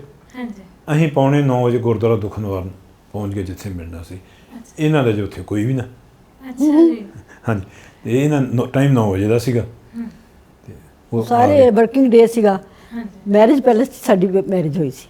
ਇਹ ਵੀ ਪਟਿਆਲੇ 'ਚ ਇੱਕੋ ਮੈਰਿਜ ਪੈਲੇਸ ਸੀਗਾ ਤੇ ਸਾਡੀ ਉਹਦੇ 'ਚ ਮੈਰਿਜ ਹੋਈ ਸੀ। ਮੇਰੀਆਂ ਸਗੋਂ ਸਟੂਡੈਂਟ ਜਿਹੜੀਆਂ ਬਾਅਦ 'ਚ ਕੁਲੀਗ ਬਣੀਆਂ ਉਹ ਕਹਿੰਦੇ ਮੈਡਮ ਇਹ ਬੜੀ ਹੈਰਾਨੀ ਦੀ ਗੱਲ ਹੈ ਤੁਹਾਡੀ 75 'ਚ ਮੈਰਿਜ ਪੈਲੇਸ ਦੇ ਮੈਰਿਜ ਹੋਈ ਹੈ। ਵਾਕਈ ਹੈਰਾਨੀ ਦੀ ਗੱਲ ਤੇ ਉਹ ਮੇਰੇ ਫਾਦਰ ਨੇ ਅੱਗੇ ਵੱਡੀ ਸਿਸਟਰ ਦਾ ਵੀ ਘਰ ਕੀਤਾ ਸੀਗਾ ਪਰ ਯੂਨੀਵਰਸਿਟੀ ਦਾ ਦੂਸਰਾ ਲੈ ਲਿਆ। ਬੜੇ ਹਾਈ ਲੈਵਲ ਦੀ ਉਹਨਾਂ ਨੇ ਜਿਵੇਂ ਵੈਡਿੰਗ ਕੀਤੀ ਕਿਉਂਕਿ ਬਾਹਰੋਂ ਸਾਰੇ ਆਣੇ ਨੇ, ਵੱਡੇ ਵੱਡੇ ਮਿਨਿਸਟਰ ਵਗੈਰਾ ਵੀ ਸੀ ਤੇ ਇਹਨਾਂ ਦਾ ਫਰੈਂਡ ਸੀ ਉਹਦੇ ਉੱਥੇ ਰਜਿਸਟਰਾਰ ਸੀਗੇ, ਇੱਕ ਕੁਲੀਗ ਸੀਗੇ ਸਾਰੇ। ਉਹਨਾਂ ਨੇ ਸਾਰਾ ਅਰੇਂਜ ਕੀਤਾ ਸੀ ਕਿਉਂਕਿ ਟਿੱਕਾ ਸਾਹਿਬ ਫਰੀਦਕੋਟ ਦੇ ਟਿੱਕਾ ਸਾਹਿਬ ਦੇ ਟੀਚਰ ਰਹੇ ਨੇ ਤੇ ਉਹ ਰਾਇਲ ਫੈਮਿਲੀ ਨਾਲ ਕਨੈਕਟਡ ਸੀ। ਉਹਨਾਂ ਨੇ ਫਿਰ ਸਾਰਾ ਸਰਦਾਰ ਹਰਬੰਸ ਸਿੰਘ ਜੀ ਨੇ ਐਨਸਾਈਕਲੋਪੀਡੀਆ ਲਿਖੀ। ਹਾਂ ਜੀ ਸਰਦਾਰ ਹਰਬੰਸ ਸਿੰਘ ਜੀ ਇਹ ਕਾਫੀ ਅੱਛੇ ਫਰੈਂਡ ਸੀ ਮੇਰੇ ਫਾਦਰ ਦੇ, ਕਲਾਸ ਫੈਲੋ ਤੇ ਇਸ ਕਰਕੇ ਉਹਨਾਂ ਨੇ ਸਾਰਾ ਅਰੇਂਜ ਕੀਤਾ ਤੇ ਬੜੇ 3 ਥਾਂ ਤੇ ਰਿਸੈਪਸ਼ਨ ਕੀਤੀ ਬਰਾਤ ਦੀ। ਪਹਿਲੇ ਗੇਟ ਤੇ ਕੀਤੀ, ਵੱਡੀ ਸਿਸਟਰ ਦੀ ਗੱਲ ਕਰ ਰਹੀ ਹਾਂ ਮੈਂ। ਫਿਰ ਉਸ ਤੋਂ ਬਾਅਦ ਉੱਥੇ ਦੇ ਗੈਸਟ ਹਾਊਸ 'ਚ ਸਾਰਿਆਂ ਨੂੰ ਠਹਿਰਾਇਆ, ਉੱਥੇ ਪੂਰਾ ਅਰੇਂਜਮੈਂਟ ਕੀਤਾ ਕਿ ਲੇਡੀਜ਼ ਦੁਬਾਰਾ ਤੋਂ ਤਿਆਰ ਹੋ ਜਾਣ ਔਰ ਬੱਚਿਆਂ ਨੂੰ ਕੋਈ ਦੁੱਧ ਦੀ ਪ੍ਰੋਬਲਮ ਨਾ ਆਏ। ਬਾਟਲਸ ਰੱਖੀਆਂ, ਪ੍ਰੈਸ ਕਰਨ ਵਾਸਤੇ ਉਹ ਰੱਖੇ, ਬੂਟ ਪਾਲਿਸ਼ ਕਰਨ ਵਾਸਤੇ ਰੱਖੇ ਇਨ ਜਨਰਲ ਨਟਸ਼ੈਲ ਦੇ ਸ਼ਹਿਰੀ ਟਾਈਪ। ਫਿਰ ਆ ਕੇ ਘਰ ਰਿਸੈਪਸ਼ਨ ਕੀਤੀ, ਸਭ ਨੂੰ ਬਟਨ ਹੋਲ। ਇਹ ਬਾਅਦ ਚ ਆਏ ਹਾਂਜੀ ਤੇ ਮੁੜ ਕੇ ਆ ਕੇ ਨਹੀਂ ਆ ਤੇ ਅਸੀਂ ਗਏ ਸੀ ਬਾਅਦ ਚ ਪਹੁੰਚ ਗਏ ਸੀ। ਜਿਸ ਤਰ੍ਹਾਂ ਹੁੰਦਾ ਕਿ ਅਸੀਂ ਲੇਟ ਹੋ ਗਏ ਸੀ ਤੇ ਮੇਰੇ ਯਾਰ ਦੋਸਤ ਮਤਲਬ ਕਿ hostel life is wonderful life. ਬੜੇ ਅਸੀਂ ਹਸਮੁਖ ਸੀਗੇ, ਮਤਲਬ ਕਿ ਅਜੇ ਵੀ ਹਸਮੁਖ ਹਾਂ। ਤੇ ਉਹ ਇਹਨਾਂ ਦੇ ਕਿਹਾ ਤੇ ਕਿਸੇ ਨੇ ਕਿਹਾ ਕਿ ਤੁਸੀਂ ਪਹਿਲਾਂ ਹੀ ਆ ਗਏ। ਉਹ ਕਹਿੰਦੇ ਇਹ ਕਰਕੇ ਪਹਿਲਾਂ ਆ ਗਏ, ਸਾਨੂੰ ਡਰ ਗਿਆ ਤੁਸੀਂ ਕਿਤੇ ਜਵਾਬ ਨਾ ਦਿਓ। ਤਾਂ ਮਹਾਂ ਬਲਦੇਵ ਦਾ ਵਿਆਹ ਹੋਣ ਲੱਗਾ। ਫਿਰ ਜਦੋਂ ਮਿਲਣੀ ਹੋਣ ਲੱਗੀ ਸੀ ਮੇਰੇ ਮਤਲਬ ਕਿ ਯਾਰ ਦੋਸਤ ਸਾਰੇ ਮੇਰੇ ਤੋਂ ਲੰਮੇ ਥੋੜ੍ਹੇ ਬਹੁਤੇ, ਉਹ ਤਾਂ ਵੈਸੇ ਜ਼ਿਆਦਾ ਲੰਮਾ ਨਹੀਂ ਸੀਗਾ ਪਰ ਇਹਦੇ ਚਾਚਾ ਜੀ ਸੀ ਜਿਹੜੇ ਲੰਮੇ ਸੀ, ਉਹ ਵੀ ਆ ਕੇ ਮੇਰੇ ਕੋਲ ਖਲੋ ਗਏ ਤੇ ਉਹ ਕਹਿੰਦਾ ਸਰਦਾਰ ਸਾਹਿਬ ਪਿੱਛੇ ਹਟੋ, ਅੱਗੇ ਮੁੰਡਾ ਸਾਡਾ ਤੁਸੀਂ ਕਹਿੰਦੇ ਛੋਟਾ ਤੇ ਤੁਸੀਂ ਕੋਲਾ ਖਲੋ ਜਾਓ। ਦੂਜੇ ਪਾਸੇ ਮੇਰੇ ਮਾਮੇ ਬੜੇ ਲੰਮੇ ਸੀ, ਕਹਿੰਦਾ ਇੱਧਰ ਇਹਦੇ ਮਾਮੇ ਲੰਮੇ ਖਲੋਤੇ, ਇੱਧਰ ਤੁਸੀਂ ਆ ਕੋਲ ਖਲੋਗੇ ਜੇ ਮਿਲਣੀ ਦੇ ਟਾਈਮ ਦੇ ਉੱਤੇ। ਸੋ ਉਦੋਂ ਹੀ ਲੱਗਾ ਕਿ ਅਸੀਂ ਇਹਨਾਂ ਨੂੰ ਲੱਗਣਾ ਕਿ ਯਾਰ ਕਿਸ ਤਰ੍ਹਾਂ ਦੇ ਨਹੀਂ ਹੋਇਆ। ਕਿਸੇ ਨੂੰ ਕੋਈ ਯੂਨੀਵਰਸਿਟੀ ਦਾ ਪ੍ਰੋਫੈਸਰ ਹੀ ਸੀਗਾ ਤੇ ਇਹਨਾਂ ਦੇ ਕਿਸੇ ਦੋਸਤ ਨੇ ਕਹਿ ਦਿੱਤਾ ਕਿ ਜਦ ਸਰਵ ਕਰਨ ਵਾਲੇ ਉਹ ਜਿਵੇਂ ਹੁਣ ਕਰਦੇ ਨੇ ਕਿ ਜੇ ਕੁਛ ਚਾਹੀਦਾ ਜੀ ਕੁਛ ਇਸ ਤਰ੍ਹਾਂ ਕਰਕੇ, ਕਹਿੰਦੇ ਬਹਿਰੇ ਕਾਹਦੇ ਵਾਸਤੇ ਨੇ, ਤੁਸੀਂ ਕਿਉਂ ਐਵੇਂ ਆਈ ਜਾਂਦੇ ਜੋ। ਉਹ ਪੀਤੀ ਸੀਗੀ, ਕਹਿੰਦੇ ਕਿ ਬਹਿਰੇ ਕਰ ਲਈ ਆ ਤੁਸੀਂ, ਸਾਨੂੰ ਆਪਣਾ ਡਿਸਟਰਬ ਨਾ ਕਰੋ, ਰੋਟੀ ਖਾਣ ਦਿਓ। ਤੇ ਉਹ ਮੇਰੇ ਫਾਦਰ ਨੂੰ ਫਿਰ ਉਹਦੇ ਕੋਲ ਮਾਫੀ ਮੰਗਣੀ ਪਈ ਕਿ ਬਈ ਬਰਾਤੀਆਂ ਨੇ ਤੁਹਾਡੇ ਨਾਲ ਬਿਹੇਵ ਨਹੀਂ ਚੰਗਾ ਕੀਤਾ, ਸੌਰੀ। ਉਹ ਕਹਿੰਦੇ ਡਾਕਟਰ ਸਾਹਿਬ ਇਸ ਤਰ੍ਹਾਂ ਦੀ ਕੀ ਗੱਲ ਹੈ, ਧੀਆਂ ਇਸ ਤਰ੍ਹਾਂ ਦੀਆਂ ਹੁੰਦੀਆਂ। ਉੱਥੇ ਇਹ ਕਲਚਰ ਬੜਾ ਅੱਛਾ ਸੀਗਾ, ਮੈਂ ਇਹ ਦੇਖਿਆ ਪਏ। ਹੁਣ ਤੇ ਉਹ ਚੀਜ਼ਾਂ ਖਤਮ ਹੋ ਰਹੀਆਂ ਨੇ। ਜਦੋਂ ਵੀ ਪੰਜਾਬੀ ਯੂਨੀਵਰਸਿਟੀ 'ਚ ਕਿਸੇ ਲੜਕੀ ਦਾ ਵਿਆਹ ਹੁੰਦਾ ਸਾਰੀ ਫੈਕਲਟੀ ਘਰ ਆ ਕੇ ਪੁੱਛ ਕੇ ਜਾਂਦੀ ਜੀ ਕਿਸੇ ਚੀਜ਼ ਦੀ ਜ਼ਰੂਰਤ ਹੋਵੇ, ਕੋਈ ਸਰਵਿਸ। ਉਦੋਂ ਤੇ ਬਿਸਤਰੇ ਬੁਸਤਰੇ ਇਸ ਤਰ੍ਹਾਂ ਇਕੱਠੇ ਕਰੀਦੇ ਸੀ, ਪਿੰਡਾਂ ਦੇ ਵਿੱਚ ਤੇ ਘਰੋਂ ਹੀ ਨਿਕਲ ਆਉਂਦੇ ਨੇ ਤੇ ਉਦੋਂ ਤੇ ਇਹ ਸੀਗਾ ਕਿ ਆਪਣਾ ਬੈਡਰੂਮ ਪ੍ਰੋਵਾਈਡ ਕਰ ਦਿੰਦੇ ਸੀਗੇ ਕਿ ਵੀ ਤੁਸੀਂ ਜੀ ਆਪਣੇ ਬਰਾਤੀਆਂ ਨੂੰ ਕਿਸੇ ਨੂੰ ਅੱਛੇ ਕਪਲ ਨੂੰ। Ma'am it is everywhere. ਜਦੋਂ ਨਵਾਂ ਇੰਸਟੀਟਿਊਸ਼ਨ ਬਣਦਾ ਨਾ, ਪੀਏਯੂ ਪਹਿਲਾਂ ਇਸ ਤਰ੍ਹਾਂ ਹੀ ਰਿਹਾ ਵਾ। ਪਹਿਲੇ ਪੀਏਯੂ 'ਚ ਵੀ ਇਸ ਤਰ੍ਹਾਂ ਹੀ ਸੀਗਾ। ਨਵਾਂ ਇੰਸਟੀਟਿਊਸ਼ਨ ਜਿਉਂ ਕੋਈ ਚੀਜ਼ ਵੱਡੀ ਹੁਣ ਹੁੰਦੀ ਤੇ ਚਲੋ ਉਹ ਚੀਜ਼ ਹੀ ਨਹੀਂ ਰਹੀ। ਹੁਣ ਤੇ ਮੈਰਿਜ ਪੈਲੇਸ 'ਚ ਵਿਆਹ ਕਰਦੇ ਨੇ ਤੇ ਚਲੇ ਜਾਂਦੇ ਨੇ। ਬਿਲਕੁਲ। ਫਿਰ ਤੁਸੀਂ ਵਿਆਹ ਕੇ ਪਿੰਡ ਗਏ? ਹਾਂਜੀ ਪਿੰਡ ਗਏ। ਤੇ ਕਿੰਨਾ ਸਮਾਂ ਰਹੇ ਉੱਥੇ? ਇਹਨਾਂ ਨੇ ਕਿੰਨੇ ਦਿਨ ਰੱਖ ਲਿਆ, ਵਾਪਸ ਹੀ ਨਹੀਂ ਆਉਣ ਦਿੱਤਾ। ਨਹੀਂ 2-3 ਦਿਨ ਰਹੇ ਹੋਣਗੇ। ਉਹ ਕਹਿੰਦੇ ਸਾਉਣ ਦਾ ਮਹੀਨਾ ਚੜ੍ਹਨਾ ਆ ਤੇ ਨੂੰਹ ਸੱਸ ਨੇ ਫਿਰ ਮਿਲ ਨਹੀਂ ਸਕਣਾ, ਅੱਛਾ ਇਸ ਕਰਕੇ ਫੇਰਾ ਨਹੀਂ ਪਵਾਇਆ। ਹਾਂਜੀ ਤੇ ਉਹ ਫਿਰ 3-4 ਦਿਨ ਰੱਖਿਆ। ਫਿਰ ਅਸੀਂ ਪਹੁੰਚੇ ਰਿੜਦੇ ਖਿੜਦੇ ਲੁਧਿਆਣੇ, ਬਾਰਿਸ਼ ਬਹੁਤ ਸੀਗੀ, ਫਿਰ ਉੱਥੇ ਰਹਿਣਾ ਪਿਆ। ਨਾ ਉੱਥੇ ਫੈਸਿਲਿਟੀਜ਼ ਉਸ ਟਾਈਮ ਹੁੰਦੀਆਂ ਸੀਗੀਆਂ ਕਿ ਤੁਸੀਂ ਇਨਫਾਰਮ ਕਰ ਸਕੋ ਕਿ ਅਸੀਂ ਅੱਜ ਨਹੀਂ ਆਵਾਂਗੇ ਪੇਰੈਂਟਸ ਨੂੰ, ਹਾਂਜੀ ਮੇਰੇ ਪੇਰੈਂਟਸ ਨੂੰ। ਫਿਰ ਪਤਾ ਨਹੀਂ ਕਿਸ ਤਰ੍ਹਾਂ ਤਾਰ ਪਾਈ ਜਾਂ ਕਿਸ ਤਰ੍ਹਾਂ ਦੱਸਿਆ ਉਹਨਾਂ ਨੂੰ ਕਿ ਅੱਜ ਅਸੀਂ ਲੁਧਿਆਣੇ ਠਹਿਰੇ ਹਾਂ। ਬਹੁਤ ਜ਼ਿਆਦਾ ਬਾਰਿਸ਼ ਸੀਗੀ। ਹਾਂਜੀ ਤੇ ਫਿਰ ਮੇਰੀ ਸਿਸਟਰ ਦੇ ਘਰ ਅਸੀਂ ਰਹੇ। ਘਰ ਲੈ ਲਿਆ ਸੀਗਾ ਉਦੋਂ ਇਹਨਾਂ ਨੇ, ਅੱਛਾ ਜੀ ਤੇ ਪਰ ਫਿਰ ਸਿਸਟਰ ਦੇ ਘਰ ਰਾਤ ਰਹੇ ਕਿਉਂਕਿ ਬਾਰਿਸ਼ ਸੀਗੀ, ਉਸ ਜਗ੍ਹਾ ਤੇ ਪਹੁੰਚਿਆ ਨਹੀਂ ਸੀ ਜਾ ਸਕਦਾ। ਸੋ ਤੇ ਕਿਵੇਂ ਲੱਗਿਆ ਫਿਰ ਤੁਹਾਨੂੰ ਇਹਨਾਂ ਦੇ ਘਰ ਦਾ ਮਾਹੌਲ? ਉਦੋਂ ਕਿਹੜਾ ਪਤਾ ਲੱਗਦਾ ਹੈ ਜੀ ਕੀ ਹੁੰਦਾ। ਸਭ ਠੀਕ ਸੀਗਾ, ਉਹ ਤਾਂ ਸਭ ਠੀਕ ਸੀਗਾ। ਡਿਫਰੈਂਸ ਸੀਗਾ ਸਾਡਾ ਫਾਰਮ ਹਾਊਸ ਹੋਣ ਕਰਕੇ, ਫਾਰਮ ਹਾਊਸ ਨਾ ਪਿੰਡ 'ਚ ਨਹੀਂ ਸੀਗਾ, ਪਿੰਡ 'ਚ ਹੁੰਦਾ ਤੇ ਉੱਥੇ ਫਿਰ ਹਾਂ, ਲੇਡੀ ਖੁੱਲ੍ਹਾ ਖੁੱਲ੍ਹਾ ਥਾਂ। ਤੇ ਔਰ ਇਸ ਤਰ੍ਹਾਂ ਨਹੀਂ ਸੀ, ਪਿੰਡ ਵਰਗਾ ਨਹੀਂ ਸੀ ਨਾ, ਗਲੀ ਗੁਲੀ ਨਹੀਂ ਸੀ ਕੋਈ ਵੀ। ਫਾਰਮ ਹਾਊਸ ਦੇ ਵਿੱਚ ਬੱਚੇ ਜ਼ਿਆਦਾ ਪਿਆਰ ਕਰਦੇ ਸੀਗੇ ਹਾਂਜੀ ਕਿਉਂਕਿ ਸ਼ਹਿਰੀ ਬੱਚੇ ਪਰੇ ਪਰੇ ਰਹਿਣਗੇ, ਇਹ ਆ ਕੇ ਕੋਲ ਕੋਲ ਬਹਿੰਦੇ ਸੀਗੇ। ਉਹਨਾਂ ਵਾਸਤੇ ਨਵੀਂ ਛੋਟੇ ਚੀਜ਼, ਸੀ ਨਾ, ਵੱਡਾ ਸਾਰੇ ਛੋਟੇ ਸੀਗੇ। ਅੱਛਾ ਜੀ ਸਰ, ਉਦੋਂ ਜਿਵੇਂ ਹੁੰਦਾ ਵੀ ਪਿੰਡਾਂ 'ਚ ਉਦੋਂ ਤਾਂ ਕੋਈ ਬਾਹਰੋਂ ਵੀ ਆਉਂਦਾ ਸੀ ਤਾਂ ਲੋਕ ਕਹਿੰਦੇ ਹੁੰਦੇ ਸੀ ਵੀ ਉਹਨਾਂ ਨੇ ਮੇਮ ਲਿਆਂਦੀ ਹਨਾ, ਤਾਂ ਮੈਮ ਨਾਲ ਵੀ ਹੋਇਆ ਸੀ ਵੀ ਉਹਨਾਂ ਨੇ ਤਾਂ ਸ਼ਹਿਰ ਨੂੰ ਉਹ ਲਿਆਂਦੀ ਆ। ਇਹਨੂੰ ਛੋਟੇ ਕਾਫੀ ਤੰਗ ਕਰਦੇ ਰਹੇ, ਕਹਿਣਾ ਭਾਬੀ ਤੂੰ ਰੋਟੀਆਂ ਨਹੀਂ ਪਕਾ ਸਕਦੀ, ਹਾਂ, ਸਾਨੂੰ ਰਜਾ ਨਹੀਂ ਸਕਦੀ ਸੰਤੁਰ ਜਾ ਨਹੀਂ ਸਕਦੀ, ਕਿਉਂਕਿ ਉਹਨਾਂ ਨੂੰ ਲੱਗਦਾ ਸੀਗਾ ਕਿ ਭਾਬੀ ਤੇ ਪਿੰਡ ਸ਼ਹਿਰਨ ਹੈ। ਪਰ ਫਿਰ ਜਦੋਂ ਮੈਂ ਉਹਨਾਂ ਨੂੰ ਰਜਾ ਦਿੱਤਾ ਫਿਰ ਕਹਿੰਦੇ ਨਹੀਂ ਹੁਣ ਭਾਬੀ ਠੀਕ ਹੈ। ਕਹਿੰਦੇ ਮੇਰੇ ਇਹਨਾਂ ਦੇ ਨਾਨੀ ਜੀ ਕਹਿੰਦੇ ਇਹ ਤੇ ਬੜੀ ਉਹ ਕਰਨਾ ਹੁੰਦਾ ਨਾ ਚੌਂਕਾ ਚੜਾਉਣਾ, ਮੈਂ ਤੇ ਡਰਦੀ ਬਹੁਤ ਸਾਂ। ਹਾਂਜੀ ਤੇ ਉਹ ਕਹਿੰਦੇ ਤੂੰ ਹੋਰ ਕੁਛ ਨਾ ਕਰ, ਇੱਕ ਫੁਲਕਾ ਵੇਲ ਦੇ।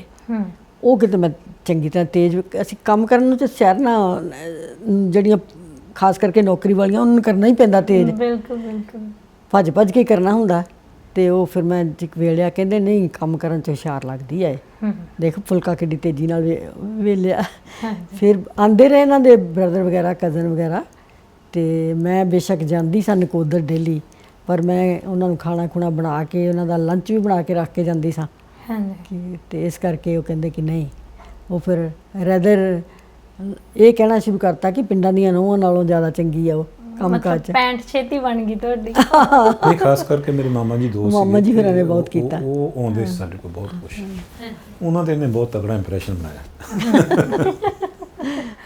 ਨਹੀਂ ਚੰਗੀ ਗੱਲ ਹੈ, ਫਿਰ ਉਹਨਾਂ ਨੂੰ ਪਤਾ ਸੀ ਵੀ ਤੁਹਾਡੇ ਤੇ ਪ੍ਰਭਾਵ ਕਿਹਦਾ ਜ਼ਿਆਦਾ ਹੈ ਨਾ, ਤਾਂ ਮੈਨੂੰ ਲੱਗਦਾ ਪਹਿਲਾਂ ਉਸੇ ਚੀਜ਼ ਨੂੰ ਗੱਠ ਲਿਆ ਜਾਵੇ ਤਾਂ ਫਿਰ ਜ਼ਿਆਦਾ ਨੇੜਤਾ ਰਹਿੰਦੀ ਹੈ ਰਿਸ਼ਤੇ 'ਚ। ਸਰ ਵਿਆਹ ਤੋਂ ਬਾਅਦ ਜਿਵੇਂ ਇਹ ਆਪਾਂ ਨੂੰ ਪਹਿਲਾਂ ਬਹੁਤ ਸਾਰੀਆਂ ਚੀਜ਼ਾਂ ਆਪਾਂ ਸੋਚਦੇ ਹਾਂ ਵੀ ਕੁੜੀ ਦਾ ਸੁਭਾਅ ਐਵੇਂ ਦਾ ਹੋਣਾ ਚਾਹੀਦਾ ਜਾਂ ਮੇਰੇ ਨਾਲ ਉਹ ਐਡਜਸਟ ਕਰ ਲਵੇ, ਤਾਂ ਤੁਹਾਨੂੰ ਵੀ ਕੋਈ ਆਪਸੀ ਐਡਜਸਟਮੈਂਟ 'ਚ ਪ੍ਰੋਬਲਮ ਹੋਈ? ਨਹੀਂ ਉਦੋਂ ਪਤਾ ਨਹੀਂ, ਅਸੀਂ ਮਤਲਬ ਕਿ ਉਹ ਜ਼ਮਾਨਾ ਹੀ ਇਹੋ ਜਿਹਾ ਸੀਗਾ, ਕਦੀ ਨਹੀਂ ਸੋਚਿਆ ਕਿ ਐਡਜਸਟ ਨਹੀਂ ਹੋਊਗਾ ਜਾਂ ਕਿਸ ਤਰ੍ਹਾਂ ਦਾ ਸੁਭਾਅ, ਨਾ ਕਦੀ ਨਹੀਂ ਸੋਚਿਆ। ਪਰ ਇੰਨਾ ਜ਼ਰੂਰ ਹੈ ਕਿ ਜਿਸ ਤਰ੍ਹਾਂ ਹੁਣ ਜਦੋਂ ਆਪਣੇ ਉੱਥੇ ਪਹਿਲੇ ਦਿਨ ਹੀ ਜਦੋਂ ਉੱਠਿਆ, ਮੈਂ ਲੇਟ ਉੱਠਿਆ, ਮੈਂ ਆਲਸੀ ਹਾਂ, ਇਹ ਬੜੀ ਪੰਕਚੁਅਲ ਹੈ, ਇਹ ਸਿਰ ਨਾ ਕੇ ਬੈਠੀ। ਮੈਂ ਇਹ ਵੀ ਸੋ ਮਤਲਬ ਕਿ ਲੱਗਾ ਕਿ ਹੈ ਵੀ ਥੋੜ੍ਹਾ ਜਿਹਾ ਫਰਕ ਹੈ ਥੋੜਾ। ਤੇ ਮੁੜ ਕੇ ਹੌਲੀ ਹੌਲੀ ਵੇਖਿਆ ਸਫਾਈ ਵੱਲੋਂ ਇੱਕ ਇਹ ਸਾਡਾ ਅਜੇ ਤੱਕ ਵੀ ਇਹ ਚਾਹੁੰਦੀ ਕਿ ਹਰ ਜਗ੍ਹਾ ਸਫਾਈ ਹੋਣੀ ਚਾਹੀਦੀ। ਤੇ ਮੈਂ ਜਿਸ ਤਰ੍ਹਾਂ ਜਦੋਂ ਅਜੇ ਵੀ ਜੇ ਤੁਸੀਂ ਕਮਰਾ ਦੇਖੋਗੇ ਤੇ 5-7 ਕਿਤਾਬਾਂ ਤੁਹਾਡੇ ਖੁੱਲ੍ਹੀਆਂ ਪਈਆਂ, ਮੈਨੂੰ ਤੱਕ ਸਾਹਮਣੇ ਦੇਖਣ ਆਹ ਕੰਮ ਕਰਨ ਵਾਲਾ ਵਾ। ਹਾਂਜੀ ਤੇ ਸੋ ਉਹ ਸਾਡਾ ਸ਼ੁਰੂ ਤੋਂ ਹੀ ਕੰਮ ਗੜਬੜੀ ਰਿਹਾ, ਅਜੇ ਤੱਕ ਹੀ ਗੜਬੜੀ ਚੱਲ ਰਿਹਾ।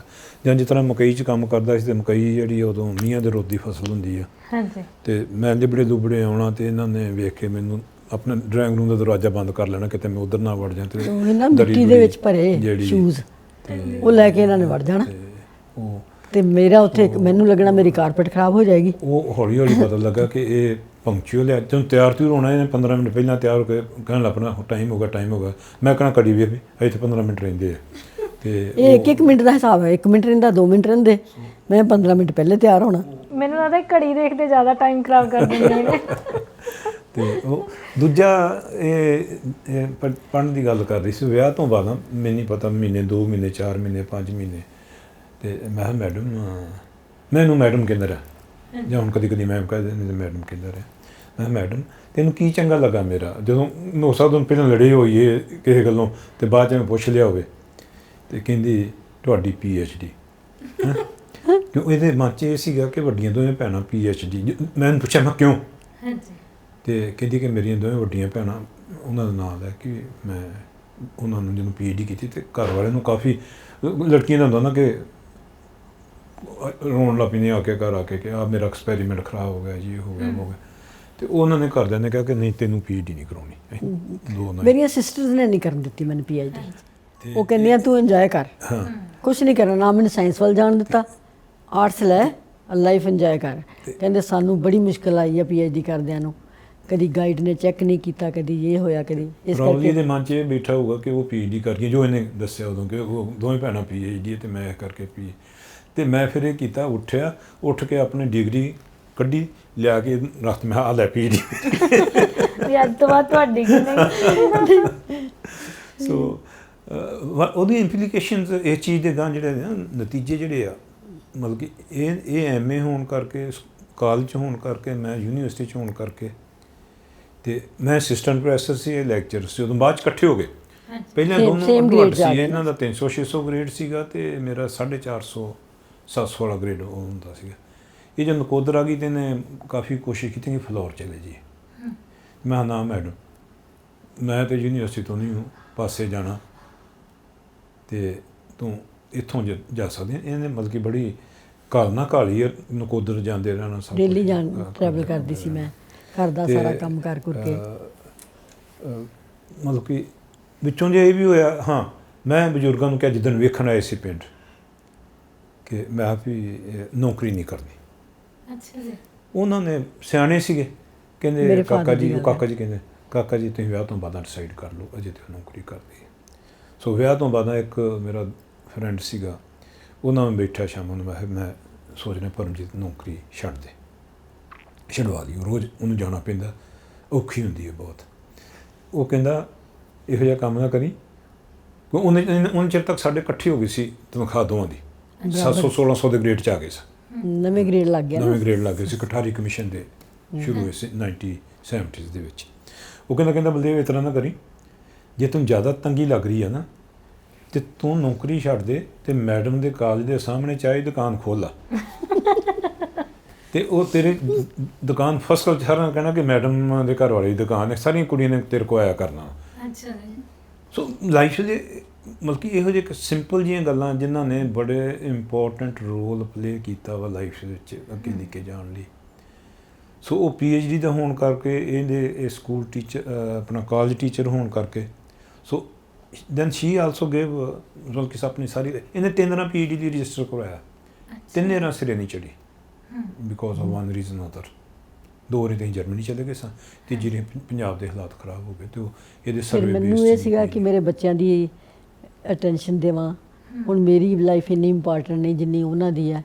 ਜੇ ਮੈਂ ਵੀ PhD 'ਚ ਲੱਗ ਗਈ ਤੇ ਇਹ ਤੇ ਆਲਰੇਡੀ ਬੜੇ ਬਿਜ਼ੀ ਸੀਗੇ, ਤੇ ਫਿਰ ਬੱਚਿਆਂ ਨੂੰ ਕੌਣ ਦੇਖੇਗਾ? ਬੱਚਿਆਂ ਨੂੰ ਬਹੁਤ ਕਰਨਾ ਪੈਂਦਾ ਹੈ ਸ਼ੁਰੂ 'ਚ, ਨਾਲ ਬੈਠ ਕੇ, ਹੱਥ ਫੜ ਕੇ।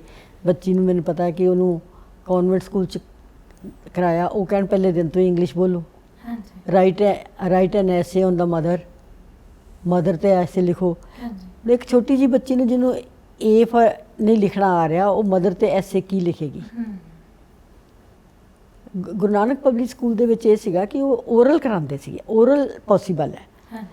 ਉਹਨੂੰ ਮੈਂ ਉਂਗਲ ਫੜ ਕੇ ਤੇ ਇਹ ਲਿਖਣਾ ਸਿਖਾਇਆ, ਤੇ ਫਿਰ ਇਸ ਕਰਕੇ ਬਹੁਤ ਟਾਈਮ ਉਹ ਛੋਟੀ ਏਜ 'ਚ ਚਲੇ ਗਈ ਸੀ।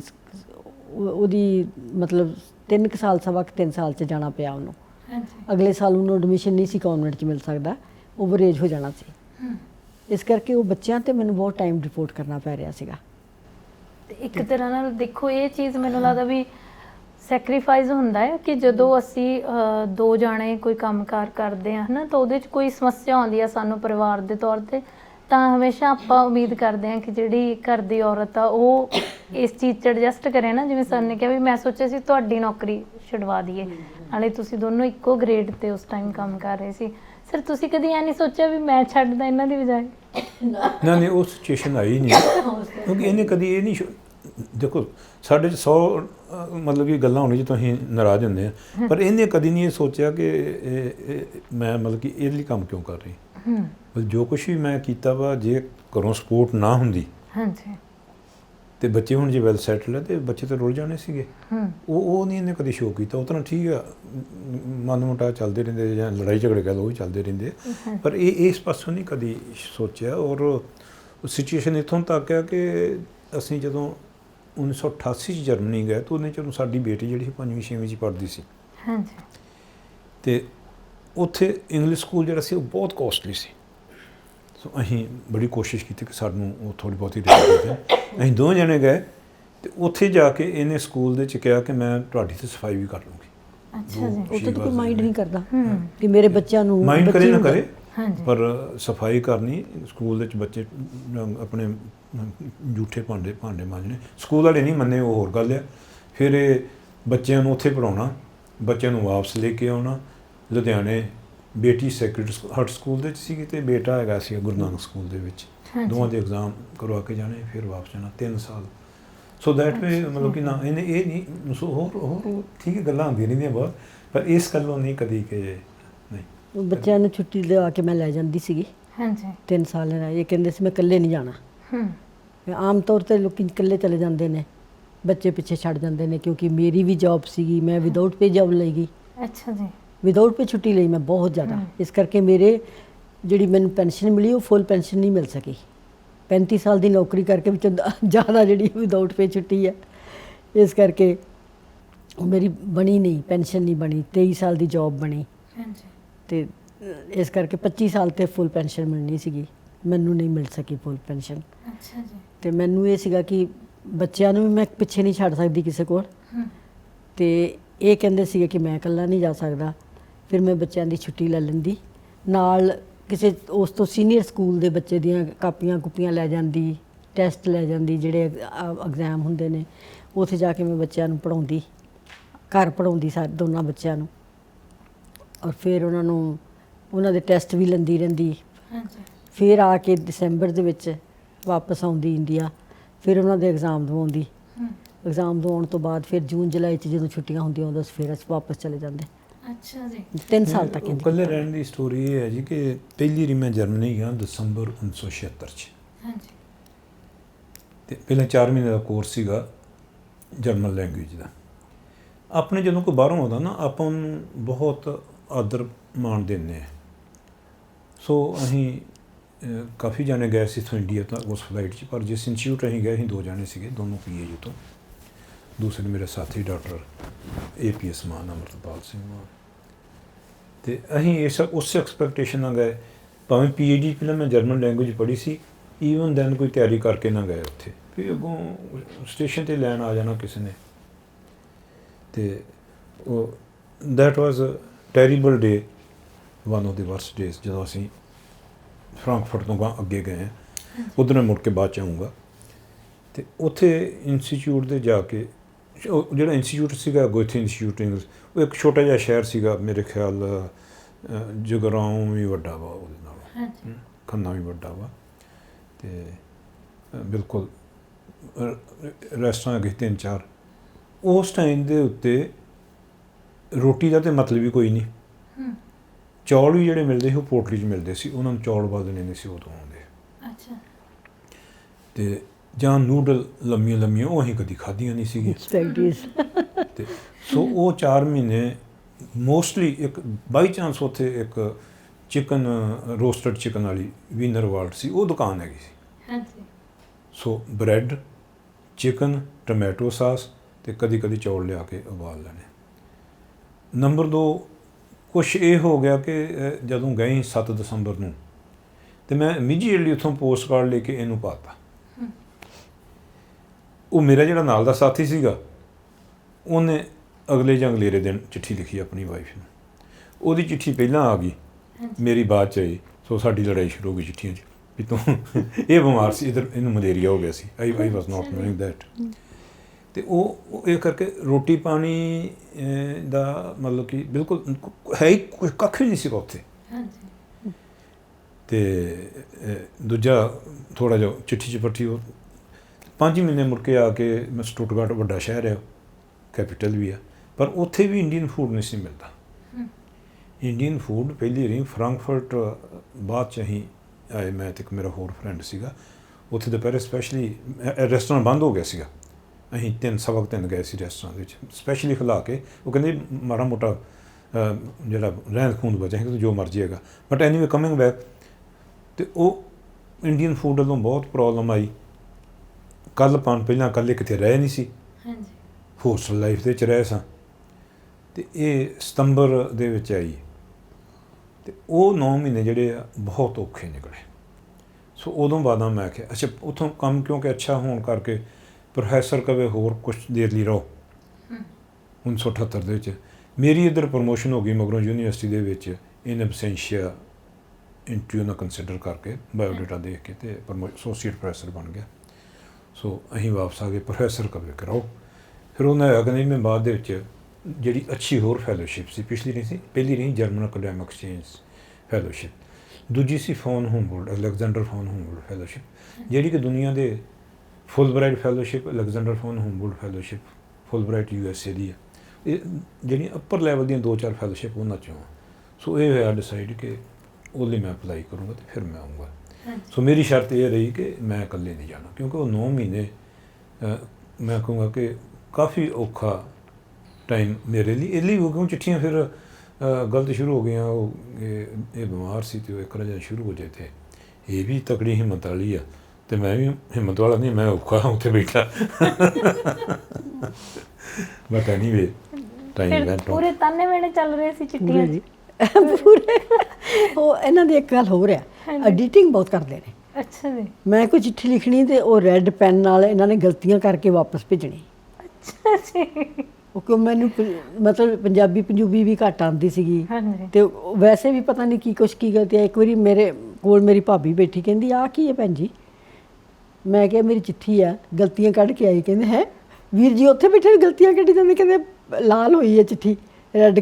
ਸੋ ਇਹ ਐਡੀਟਿੰਗ ਬਹੁਤ ਕਰਦੇ ਨੇ ਹਰ ਇੱਕ ਚਿੱਠੀ ਦੀ ਨਾ। ਹਾਂਜੀ। ਤੇ ਉਹ ਕੋਈ ਵੀ ਚੀਜ਼ ਹੋਵੇ, ਕੋਈ ਵੀ ਚੀਜ਼, ਤੇ ਉਹਦੀ ਇਹਨਾਂ ਨੇ ਬਹੁਤ ਨਿੱਕੀ ਮਨਿਊਟ ਗਲਤੀਆਂ ਕੱਢਣੀਆਂ, ਚਾਹੇ ਕਿਸੇ ਦਾ ਪੇਪਰ ਆ, ਹਾਂਜੀ, ਤੇ ਚਾਹੇ ਕਿਸੇ ਦਾ ਕੁਝ ਹੋਰ ਹੈ। ਉਹ ਇਸ ਤਰ੍ਹਾਂ ਦੀ ਇਹਨਾਂ ਦੀ ਆਦਤ ਹੈ।